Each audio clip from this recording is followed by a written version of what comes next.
지난주에 우리는 이 예수님께서 들려주신 씨 뿌리는 비유에 대해서 살펴보았는데요. 이 씨 뿌리는 비유의 그 중요한 전제는 그 뿌려진 씨앗의 문제가 아니라 그 땅의 수용성의 문제다, 이런 말씀을 드렸던 기억이 있으실 것입니다.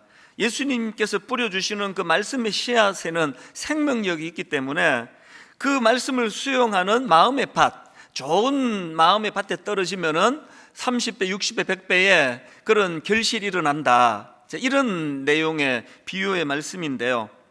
근데 여기서 한 가지 이것과 관련해서 참 점검해야 될 포인트가 하나 있는데, 뭐가 문제냐? 자, 본문 마가복음 4장 8절을 보십시오. 들어는 좋은 땅에 떨어짐에, 좋은 땅에 떨어짐에 자라 무성하여 결실하였으니 30배나 60배나 100배가 되었느니라 하시고, 여기 나오는 이 들어는 좋은 땅에 떨어짐에, 이 뭘 의미합니까? 이 말씀의 씨가 이 좋은 땅에만 떨어지는 게 아니라는 겁니다.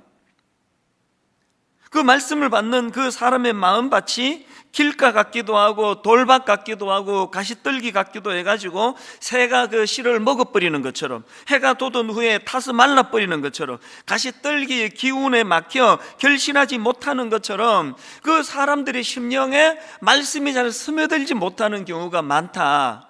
이게 이제 이 본문에서 우리가 주의 깊게 살펴봐야 될 포인트인데요. 저는 이제 이 네 종류의 밭을 쭉 설명하는 그 주님의 말씀을 보면서 무슨 생각이 들었냐 하면, 이게 인생은 지뢰밭이다, 인생은 지뢰밭이다, 이런 말들을 종종 사용하지 않습니까? 제가 이 본문을 묵상하다가 보니까 맨 마지막 네 번째 나오는 좋은 땅에서 결실을 맺는 이 말씀이 나오기까지 길가에 돌밭에 가시떨기에 떨어지는, 그래서 우리말로 그 삼천포로 새버렸다, 이런 표현을 쓰지 않습니까? 엿길로 새버렸다, 혹은 또 그 인생에 잘 나가다가 그냥 그 지뢰밭을 만났다.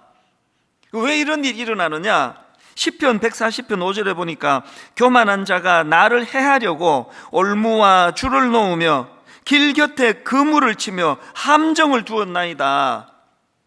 영적인 세계는요, 나를 올무에 빠뜨리려고 이렇게 그 지뢰밭으로 몰고 가는, 나를 올무에 빠뜨리려고 함정을 파놓은 악한 사단의 세력이 있다는 거. 항상 우리는 좋은 밭으로 이르러야 되는데 도중에 엿길로 새고 엉뚱한 길로 빠질 수가 있다. 이걸 염두에 두자는 겁니다. 이런 점에서 저는 오늘 본문에서 이제 예수님께서 이 씨 뿌리는 비유에 대하여 그 의미들을 이제 해석해 주시는 그 내용을 본문으로 좀 말씀을 살펴보려고 하는데요.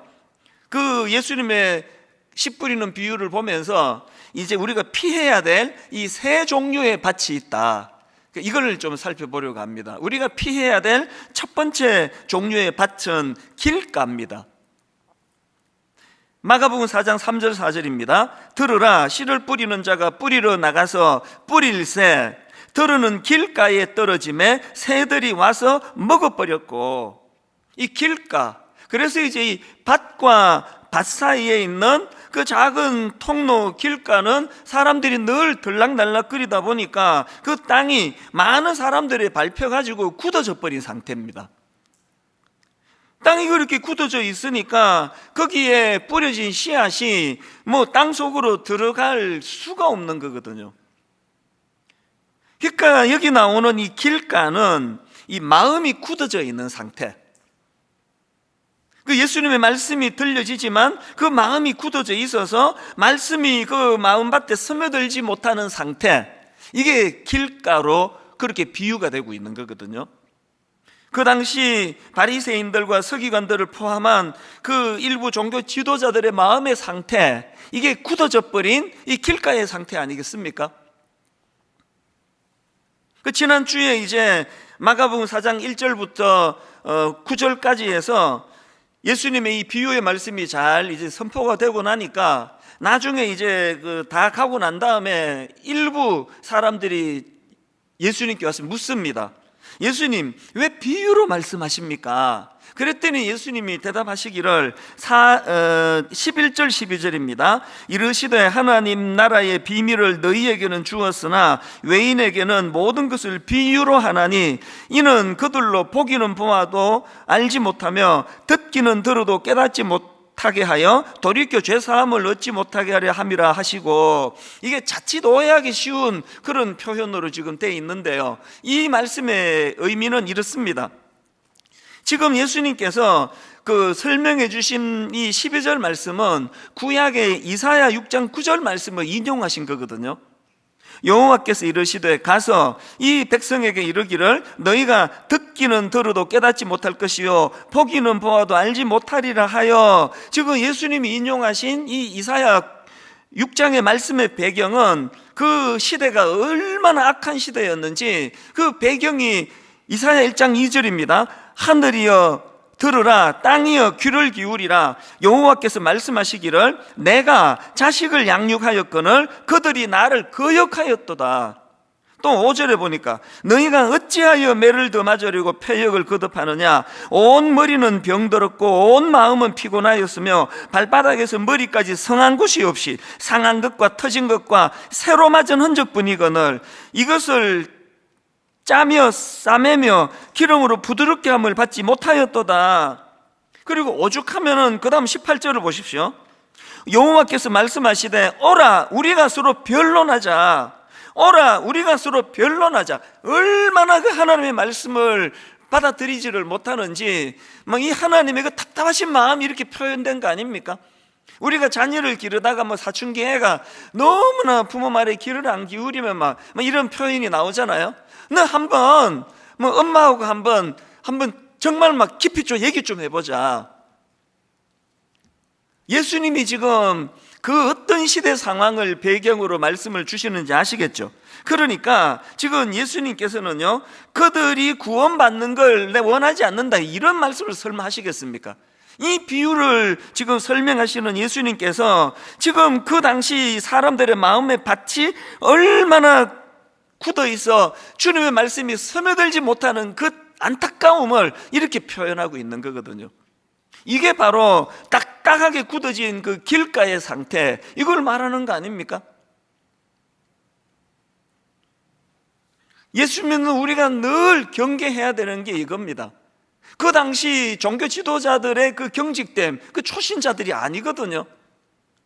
항상 저희 같은 오래 믿었던, 그리고 또 교회의 지도자라고 자처하는 사람들은 이 길가와 같은 굳어진 마음이 되기가 쉽다. 그리고 더 이게 나쁜 게 뭐냐, 바로 그런 굳어진 마음밭을 방치하면 거기가 사탄의 놀이터가 된다는 거. 여러분 잘 아시는 요한복음 13장 2절, 마귀가 벌써 시몬의 아들 가룟 유다의 마음에 예수를 팔려는 생각을 넣었더라. 이게 바로 오늘 본문 15절 말씀 아닙니까? 말씀이 길가에 뿌려졌다는 것은 이들을 가리킴이니 곧 말씀을 들었을 때에 사탄이 적시 와서 그들에게 뿌려진 말씀을 빼앗는 것이요.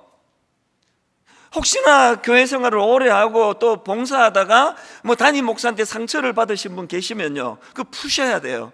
그리고 저도 할 수 있는 대로 우리 성도님들에게 상처 드리는 일 하지 않으려고 정말로 애를 많이 쓰거든요. 왜 애씁니까? 목사한테 상처를 받으면 마음이 다쳐버리기 때문에 그렇습니다. 말씀을 들을 때 마음이 굳어져서 은혜를 못 받기 때문에 정말 많이 노력을 하거든요.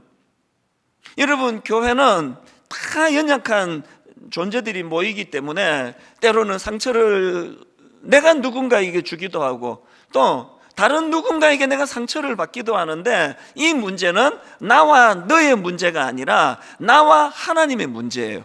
어떤 경우라도 교회에서 이 마음이 굳어져 버리면, 마음이 다치면 거기가 내 마음밭이 사탄의 놀이터가 된다는 겁니다. 이것이 이 길가라는 그런 가슴 아픈 그 지뢰밭, 이렇게 씨가 스며들 수 없는 그런 것을 이제 비유하는 말씀이고요. 두 번째로 우리가 피해야 될 땅이 하나 더 있는데 돌밭입니다. 돌밭과 관련한 예수님의 설명을 들어보십시오. 16절 17절. 또 이와 같이 돌밭에 뿌려졌다는 것은 이들을 가리킴이니 곧 말씀을 들을 때에 즉시 기쁨으로 받으나 그 속에 뿌리가 없어 잠깐 견디다가 말씀으로 인하여 환난이나 박해가 일어나는 때에는 곧 넘어지는 자요. 그 앞에 길가가 이게 마음이 굳어진 상태를 설명하는 거라면, 두 번째로 나오는 돌밭은 이게 얕음의 문제. 저는 우리 개신교가 깊지가 못해. 그 얕은 것 같아. 이런 이야기를 가끔씩 들을 때마다 하나님께 너무 죄송을 해요. 이게 시간이 좀 지난 이야기인데요. 그 종교부 기자 분하고 통화를 할 일이 있었는데, 이제 한참을 이제 대화를 하는 가운데 이분이 정말 마음 아픈 이야기를 하셨어요.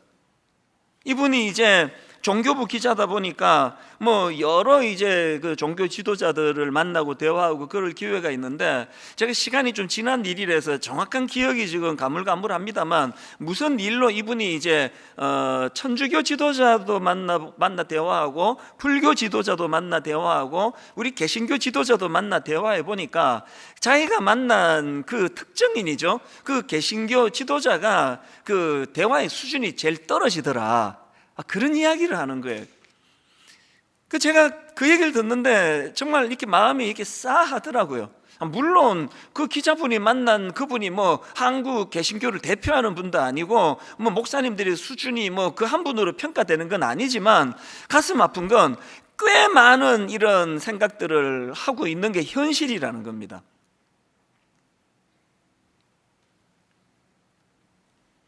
기독교뿐 아니고요, 지금 이 시대 자체가 지금 이 얕음을 추구하는 시대 아닙니까? 예전에 지적 대화를 위한 넓고 얕은 지식, 이런 제목의 책이 그 베스트셀러가 돼서 화제가 된 적이 있는데요, 이 제목 그대로 아닙니까? 넓고 얕은 지식. 그래서 이게 상징적이라는 겁니다. 물론 저자는 지적인 대화를 이제 강조하기 위해서 여러 이제 넓은 지식을 이제 알아야 된다, 그런 걸로 했지만, 이제 상징적으로, 그래서 이걸 제가 이 책과 관련한 기사 쓴 걸 제가 본 적이 있는데요,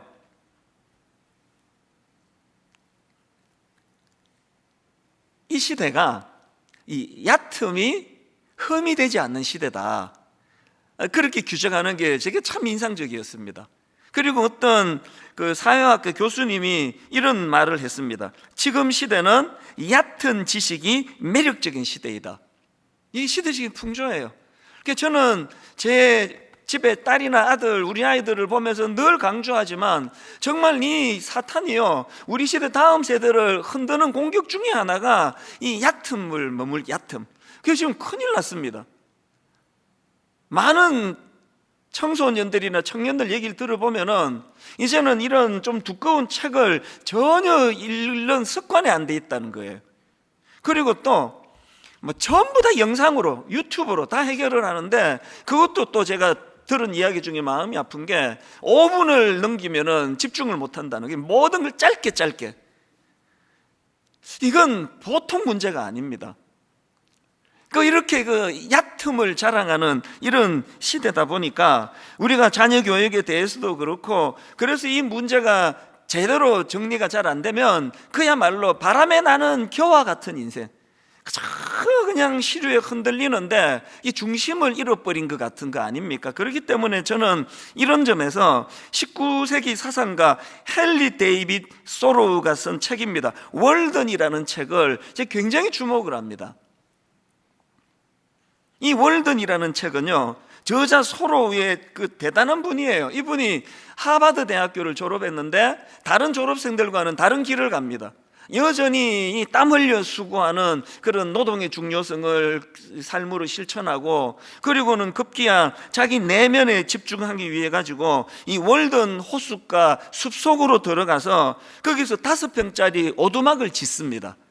그리고 무려 2년 2개월 동안을 그곳에서 고독한 생활을 통해서 자기 내면에 집중한 그 내용을 가지고 쓴 책이 이게 월든이라는 제목의 책이거든요.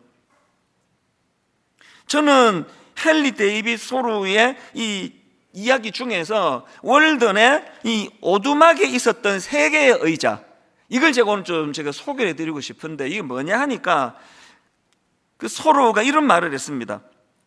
내 오두막에는 세 개의 의자가 있다. 하나는 고독을 위해, 다른 하나는 우정을 위해, 또 다른 하나는 세상을 위해서다. 저는 너무나 정신없이 살아가는 우리 모두에게 바로 이 세 개의 의자가 장만이 돼야 된다. 이걸 제가 오늘 여러분에게 정말 제가 호소하고 싶습니다. 여러분에게는 이 세 개의 의자가 마련되어 있습니까? 이 고독을 위한 의자, 다른 말로 하면은 홀로 생각하는 차원에서의 의자가 있습니까? 그런가 하면은 두 번째 의자인 우정을 위한 의자, 다른 말로 하면은 다른 사람과의 우정을 나누는 공간 차원에서의 그런 의자가 마련되어 있습니까? 세 번째가 세상을 향해 열린 의자, 다른 말로 세상과 교류하는 공간, 세상과 교류하는 공간 차원에서의 의자가 마련되어 있느냐는 겁니다. 그러니까요, 이게 무슨 언둔, 나는 세상과 단절, 이런 얘기가 아니에요. 제대로 세상과 소통하고 제대로 이웃과 소통하기 위해서 먼저 내 내면의 깊이가, 그래서 내 내면에게 집중하는 게 필요하다는 그 얘기거든요. 예수 믿는 우리는 이 세 의자에다가 하나 더 마련해야 됩니다. 네 번째 의자가 뭘까요? 영혼을 위한 의자입니다. 하나님과 깊이 교제하는, 하나님과 깊이 인격적인 관계를 맺어가는 차원에서의 의자가 있습니까?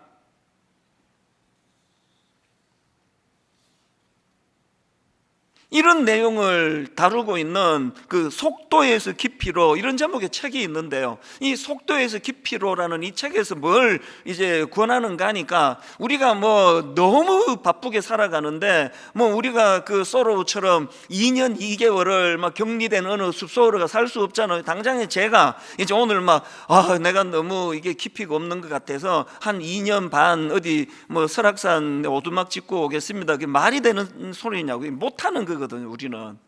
그래서 이제 그 속도에서 깊이로라는 그 책에서 저자가 조언하는 게 뭐냐면은, 우리가 그 월든 숲으로 떠날 수는 없다 할지라도 내 삶 속에서 이 나만의 월드 존을 만들어야, 월든 존을 만들어야 된다.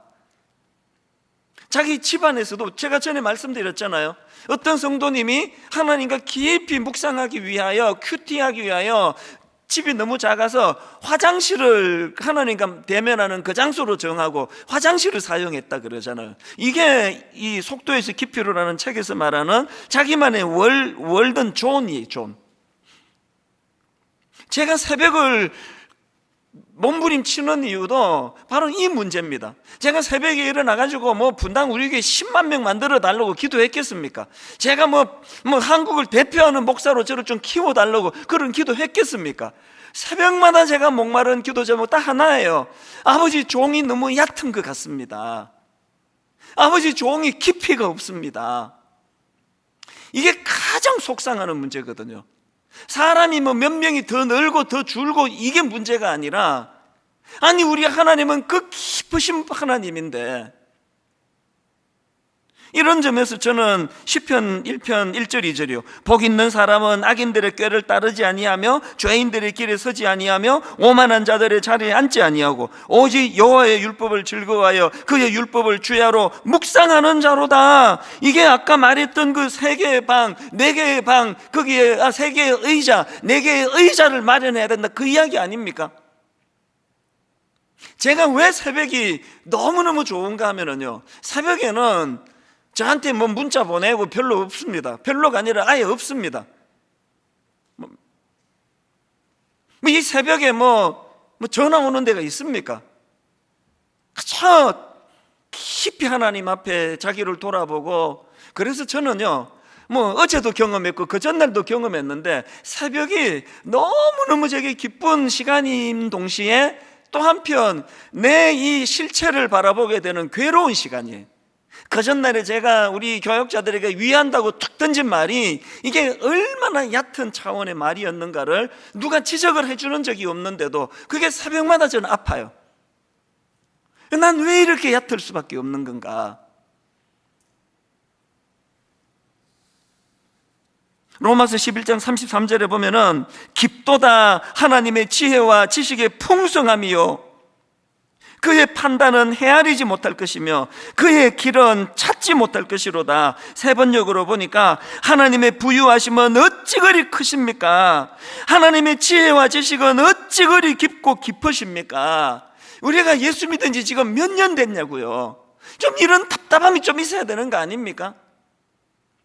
어떻게 우리 하나님의 지혜와 지식의 풍성함이 이렇게 깊고도 깊은데 하나님의 자녀라는 우리는 얕은 저는 이런 점에서 제 자신에게 너무 많이 실망이 되고요. 또 교회 안에 정말 신뢰하고 믿었던 어떤 지도자들을 보면서 어떤 결정적인 순간에 그들이 말하는 거, 그들이 판단하는 거, 그들이 생각하는 거를 볼 때마다 마음으로 실망할 때가 되게 많습니다. 그분들이 일을 적게 해서 그런 것도 아니고 헌금을 적게 해서도 그런 게 아니고 어떻게 이렇게 얕을까? 여러분은 어떠세요? 여러분이 얕음의 문제가 답답하지 않으십니까? 누가 여러분한테 그냥 하면 안 되는 못된 말 한 마디 툭 던져가지고 그 사람이 미운 게 아니고요. 이 정도 말도 포용하지 못하는 얕은 내가 미운 거예요. 난 왜 이 정도도 포용하지 못하는 어떻게 이렇게 넓이와 깊이가 이것밖에 안 되는 건가? 우리에게 소망이 하나 있는데 그게 뭡니까? 이런 얕은 우리에게 고린도전서 2장 10절 이게 우리의 소망입니다. 오직 하나님이 성령으로 이것을 우리에게 보이셨으니 성령은 모든 것 곧 하나님의 깊은 것까지도 통달하시느니라. 우리가 이 성령님조차도 너무 얕은 것에만 우리가 이것을 그냥 성령님을 그래서 무슨 방언을 받고 통변을 하고 병을 고치고 이런 것들도 성령님의 큰 역사지만요, 성령님은 이 놀라우신 하나님의 깊고 풍성한 그 지혜와 지식, 그 길로 인도해 주시는 놀라우신 가이드가 성령님이시란 말입니다. 늘 일상 가운데 아버지, 저는 너무 얕습니다. 저는 타고나기를 내 존재가 너무너무 얕은 존재입니다. 성령님 불쌍히 여겨주시고 저를 좀 깊은 영의 세계를 볼 수 있게 해주시기 원합니다. 이런 의미에서요, 일만성도 파송운동은 하나님이 제게 주신 축복의 선물이에요. 새벽마다 이 문제를 가지고 실험할 수 있게. 그런가 하면은 세 번째로 우리가 피해야 될 땅이 하나 더 있는데 가시떨기 땅입니다. 가시떨기. 18절 19절입니다.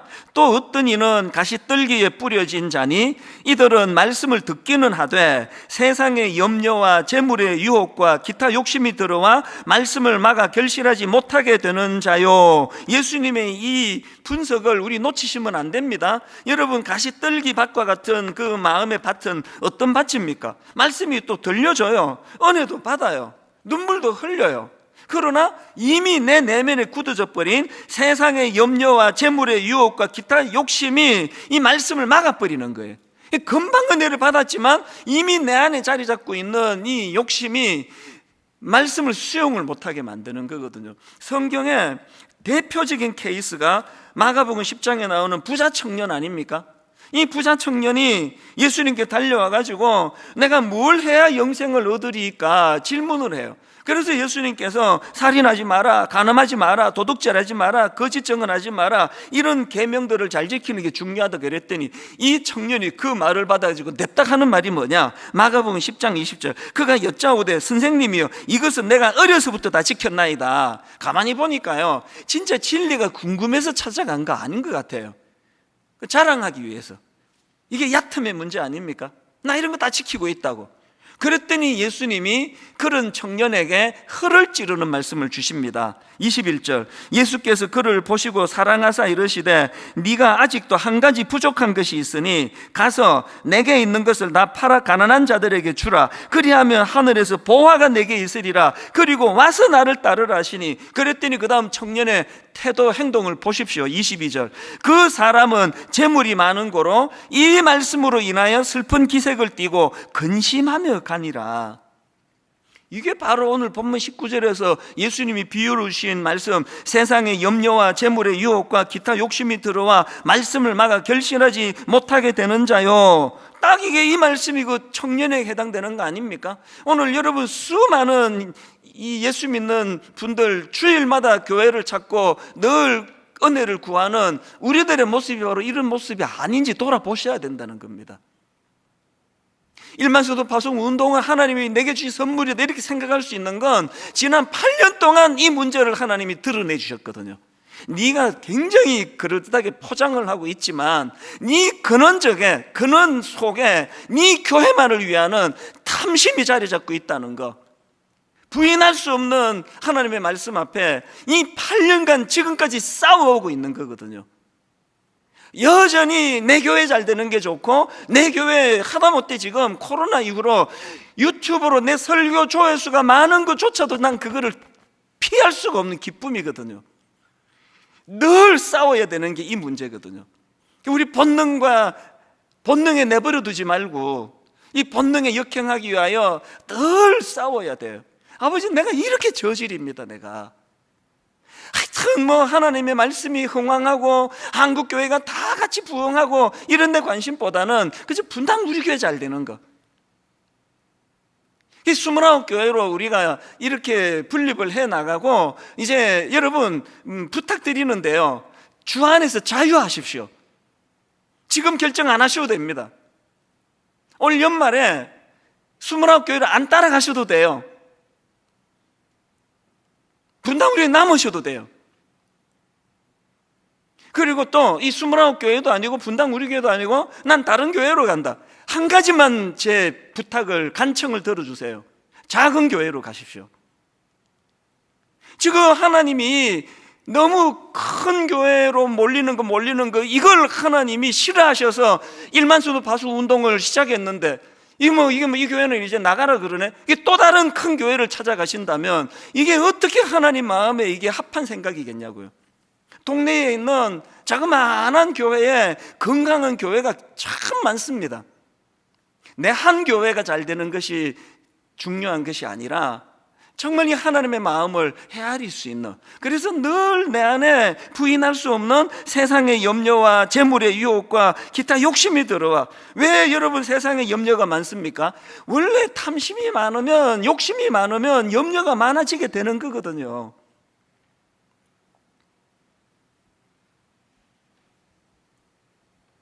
요한일서 2장 15절, 이 세상이나 세상에 있는 것들을 사랑하지 말라. 누구든지 세상을 사랑하면 아버지의 사랑이 그 안에 있지 아니하니. 여러분 이 말씀을 진짜 기억하셔야 됩니다. 이 세상이나 세상에 있는 것들을 사랑하지 말라. 누구든지 세상을 사랑하면 아버지의 사랑이 그 안에 있지 아니하니. 이는 세상에 있는 모든 것이 육신의 정욕과 안목의 정욕과 이생의 자랑이니.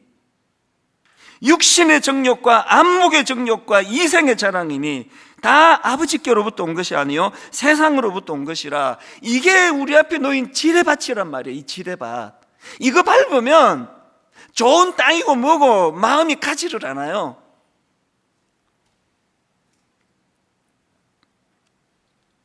이제 이번 주간부터 일만수도 파송 운동이 실질적으로 스타트가 되는 거 아닙니까? 4월 1일부터 이제 29개 교구로 시작을 하지만 점점 이것이 이제 그 과도기를 넘어서 올 연말이면 29개 건강한 교회로 그렇게 이제 출발을 하게 되는 너무너무 중요한 시점인데요. 여러분 오늘 우리는 분립하게 될 29개 교회는 이 본문 20절의 꿈을 가지고 해야 된다고 생각합니다. 좋은 땅에 뿌려졌다는 것은 곧 말씀을 듣고 받아 30배나 60배나 100배의 결실을 하는 자니라. 이게 29개 교회, 또 분당 우리 교회, 또 이 땅의 모든 교회의 꿈이 되기를 바랍니다. 좋은 말씀이 선포되고, 선포된 말씀은 모든 성도님들에게 좋은 마음밭으로 그것이 스며들어서 늘 자라고 30배, 60배, 100배의 결실을 만들어내는 그런 교회가 되기를 바랍니다. 지난주에 제가 29교회 예비 담임 목사님들, 제가 이분들을 목회 잘하는 걸로 소문난 담임 목사님들 중에 모시지 않고 부교역자 중에 모신 이유는 하나님이 그렇게 일하시기 때문이라 그랬고, 또 이 작은 씨앗으로 심어진 그 목사님들이 이제 금옥 한 29번 모셔가지고 나는 뭐 다 자랐고 이제 당신들이 이제 자라야 된다고, 이런 교회보다 더 좋은 교회가 어떤 교회입니까? 목사님도 좋은 씨앗이 돼서 점점 세월이 갈수록 자라시고, 성도님들도 함께 더불어 점점 자라시고, 상상만 해도 아름답지 않습니까? 저는 29개 예비 담임 목사님들, 사실 뭐 외부에서 이번에 오시는 목사님들 누군지 정확하게 잘 모르지만 짧은 한 6개월, 7개월 교제하면서 확신하는 게 있습니다. 이분들 모두가 다 너무 순수하시다는 거예요. 그건 제가 이제 알았습니다. 그리고 이 29분 모두가 다 정말 좋은 땅과 같은 잠재력이 있습니다. 요즘에 제가 이제 스타트를 앞두고 있으니까 뭐 지난주도 그랬고, 지난주도 그랬고, 또 지난주도 제대로 잠을 잘 이루지를 못하는 거예요. 그리고는 막 이 29 목사님들에게 막 계속 제가 막 부탁을 하고 막 잔소리를 하고, 우리 이 정도 갖고는 안 된다, 당신들이나 나나 우리 같이 성장해야 된다, 같이 자라야 된다, 막 이런 잔소리를 막 엄청 제가 많이 하는데, 내가 놀라는 게요, 다 그걸 수용하는 거예요. 모든 29 목사님들이 눈물로 목사님 옳습니다. 그래서 지금 우리 29 목사님들하고 저하고 금식하고 있습니다. 먼저 우리가 금식하며 좋은 밭이 되도록 그렇게 기도하자. 성도님들이 지금 눈물로 이 일에 동참하려고 그렇게 눈물을 흘리시는데, 이거를 제가 너무너무 감동해요. 한 목사님도 예외 없이 모두가 다 그것을 수용하고, 아버지 우리는 작은 씨앗에 불과합니다, 준비된 게 없습니다, 은혜 주시기 원합니다, 그러면 되는 거 아닙니까? 여러분, 목회자가 이런 중심이면 되는 거 아닙니까? 갈수록 29개 분립교회는 목사님도 성장하시고 성도님도 성장하시고 함께 말씀으로 성장하는 그런 교회가 될 줄로 믿습니다. 오늘 저는 결론의 말씀을 이렇게 맺기를 원합니다. 우리 성도님들도 너무 눈물이 나요. 몇 주 전에, 지난주에 이제 교구 종강하면서 어떤 다락방은 눈물을 흘리시고 어떤 다락방은 통곡을 하시면서, 참 기가 막혀요. 게시판에 어떤 분이 글을 올리셨는데 그 구성원이 10명인데 이번에 8개인가로 흩어지게 됐다는 거예요. 통곡을 하시면서 눈물을 흘리시면서, 그럼에도 불구하고 이 일이 하나님 보시기에 이게 옳은 일이다, 그렇게 눈물로 수용하시는 성도님들을 뵈면서, 그래서 저도 울컥울컥 자꾸 눈물이 나는 거거든요. 그런가 하면은 이 29 예비 담임 목사님 정말 고마운 분이에요. 제가 당신들이 정하라 그러면서 뭘 던져줬느냐, 이제 4월 1일부터 포지션을 예비 담임 목사의 위치로 갈 거냐, 아니면은 9개월 동안에 교구 목사로 갈 거냐, 하나같이 모두가 다 우리는 정말 늘 해오던 그 연장으로 교구 목사로 자리매김하기 원합니다. 제가 정말 울컥울컥 하는 거거든요. 이런 겸손한 목사님들이, 이런 겸손한 성도님들과 더불어서, 그래서 여러분 이번 고난주간은요 정말 십자가의 의미를 깊이 묵상했으면 좋겠습니다. 그리고 특이한 거 하나 있는데, 이번 고난주간은요 이 은혜의 물꼬를 예비 29 교회를 위한 기도로도 터야 되지만, 더 이번에 강조하는 건 가정이에요.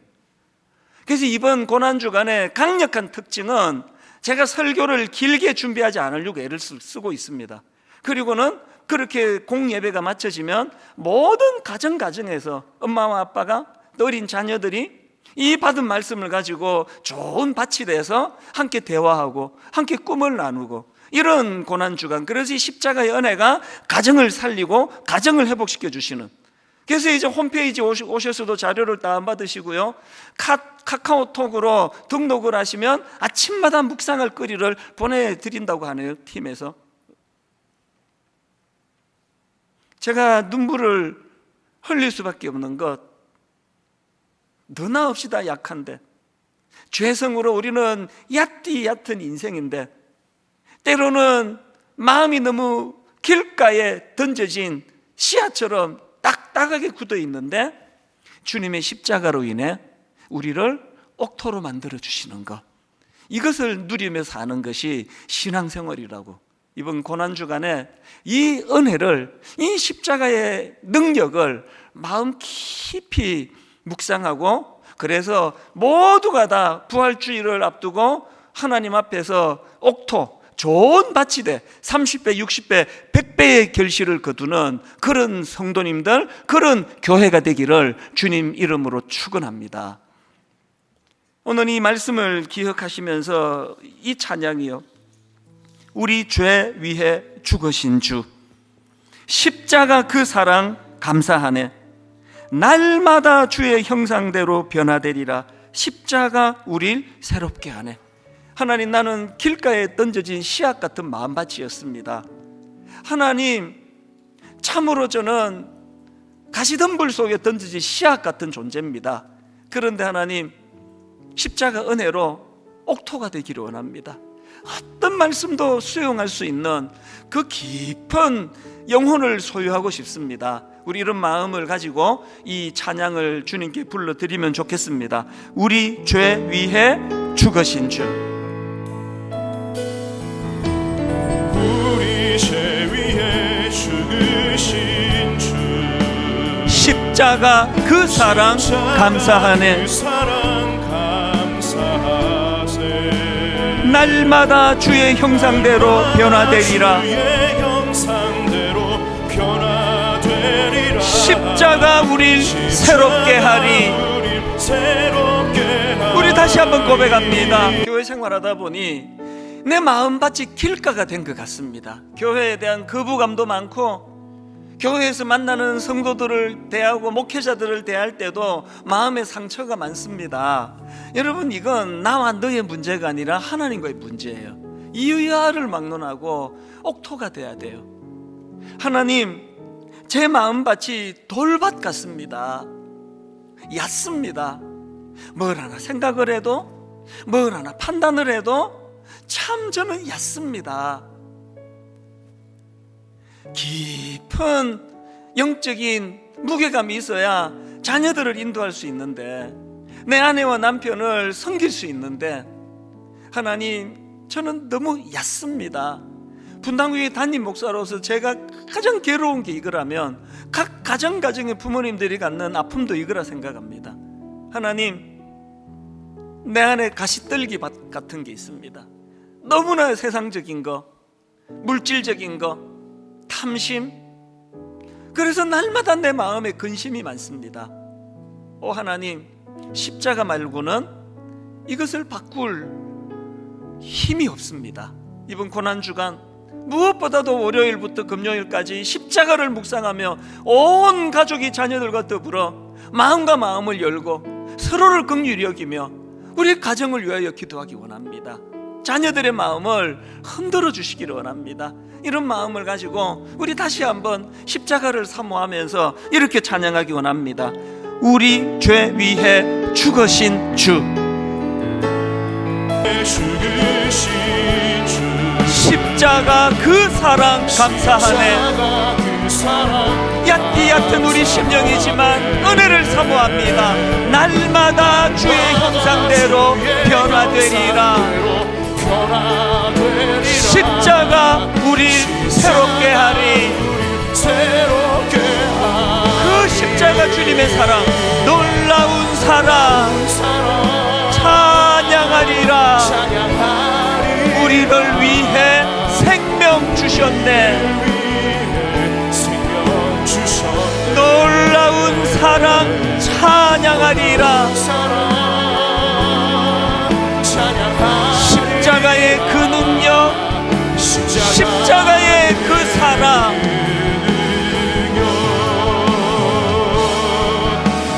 십자가에 오 주님 채우소서.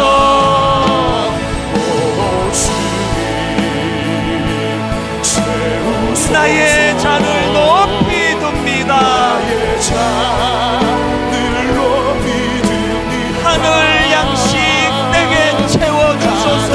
양식 내게 채워주소서. 넘치도록 우리 마음을 다하여 사모합니다. 오 주님 채우소서. 나의 잔을 높이 둡니다. 하늘 양식 내게 채워주소서. 넘치도록 채워주소서. 우리 다 자리에서 일어나셔서 마음을 다하여 갈망하며 찬양합니다. 오 주님 채우소서. 나의 잔을 높이 둡니다. 하늘 양식 내게 채워주소서. 내게 채워주소서. 넘치도록 채워주소서. 우리 기도 제목 한 가지입니다. 저는 말씀의 생명력을 믿습니다. 좋은 밭 되게 하여 주시오. 내 마음밭이 좋은 밭 되기 원합니다. 말씀이 심어지면 30배, 60배, 100배의 결실이 나는 주님의 말씀의 생명력을 믿사오니 이 말씀이 내게로부터 회복이 되고 내 자녀들을 살리고 가정을 회복시키고 아버지 이 말씀이 29교회를 살리고 한국의 모든 교회들마다 회복이 일어나는 능력이 되게 하여 주시옵소서. 고난주간을 마음으로 품고 우리 한 목소리로 합심해서 같이 기도하시겠습니다. 살아계신 하나님 아버지, 하나님의 은혜를 이 시간 감사함으로 사모하고 주셔서 아버지 마음으로 받기 원합니다. 하나님 아버지, 우리 인생의 지뢰밭길이 너무나 많습니다. 하나님 우리 인생 길가에 변질된 시야처럼 하나님 딱딱하게 굳어져 있는 우리의 마음밭처럼 불쌍히 올라오시려 하나님 우리 내면의 돌밭 위에 던지진 시야처럼 하나님 아버지 너무나 약습니다. 우리의 깨달음이 얕고 우리의 인격이 얕고 아버지 우리의 입술이 너무나 얕습니다. 그 깊으신 하나님의 지혜와 하나님 아버지,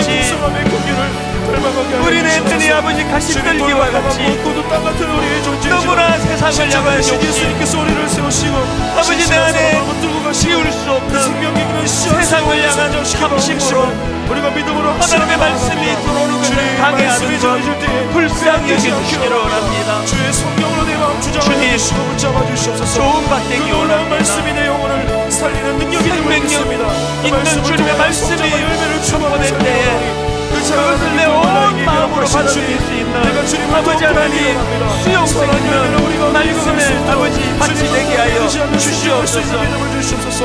주여 돌밭 같은 나를 옥토로 바꾸신 주님, 저녁 십자가의 사랑을 기억하고 의지하며 하나님 종을 통하여 하나님 말씀이 선포되게 하시고 순도 높은 복음의 말씀이 선포될 때에 심령의 변화가 일어나는 사건들마다 그 예배 현장에서 나타나게 하여 주시옵소서. 그 소망 우리를 붙들어 주시고 주시옵소서. 하나님이여, 내 속에 정한 마음을 창조하시고 내 안에 정직한 영을 새롭게 하소서. 나를 주 앞에서 쫓아내지 마시며 주의 성령을 내게서 거두지 마소서. 주의 구원의 즐거움을 내게 회복시켜 주시고 자원하는 심령을 주사 나를 붙들어 주시기 원합니다. 우리 인생에 지뢰밭이 너무 많아서 하나님 좋은 밭에 도달하지 못하고 길가에 떨어지고 돌밭에 떨어지고 가시떨기와 같은 마음으로 하나님 굳어져 있는 우리의 심령을 깨트려 주실 분은 성령님이신 줄 믿습니다. 성령님, 이번 한 주간 저희들을 십자가 앞으로 인도하여 주시기 원합니다. 십자가 앞에서 다 녹아내려 아버지 내게 상처 주는 말을 하는 그 사람이 미운 것이 아니라 저 정도도 포용하지 못하고 화가 나는 나 자신이 한없이 초라하기 때문에, 그래서 하나님 은혜를 구하면서 깊고 깊은 주님의 성품을 닮아가는 아름다운 하나님의 자녀들이 되고, 그들이 모여 이루는 가정이 되고, 또 그들이 모여 이루게 될 아름다운 교회들이 되도록 인도하여 주시옵소서. 십자가 그 사랑을 붙들고 하나님의 말씀을 수용하며 순종하며 나아가도록 인도하여 주시옵소서.